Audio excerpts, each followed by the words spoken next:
ఈ రోజు నుండి దేవి నవరాత్రులు ప్రారంభమయ్యాయి. బాలా త్రిపుర సుందరిగా ఈ అమ్మవారిని అలంకరిస్తారు. ఈ కథ తెలుసుకుందాము.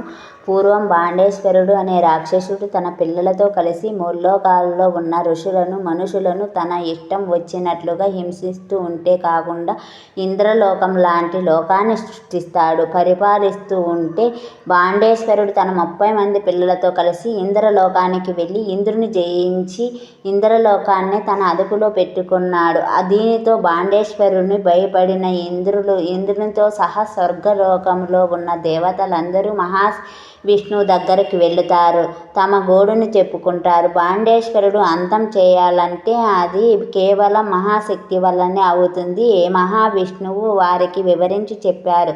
అప్పటి నుంచి అమ్మవారికి ఏకధాటిగా పూజలు చేయడం మొదలు పెడతారు. వారి పూజలకు మెచ్చిన పరాశక్తి తన 2 కనుబొమ్మల మధ్యలో నుంచి 8 సంవత్సరాలుగా బాలా త్రిపుర సుందరి దేవతను సృష్టించింది. అంతేకాకుండా బాండేశ్వరుని ఇంకా అతని కుమారులను అంతం చేయడాని కోసం స్వయంగా ఆయుధాలను ఇచ్చి యుద్ధాలకు వెళ్ళిన బాలా త్రిపుర సుందరి ఒకే ఒక్క అర్ధచంద్రపు బాణముతో బాండేశ్వరుని అతని 30 మంది పిల్లలను ఓడించి ఈ లోకాన్నే రక్షిస్తుంది అమ్మవారు.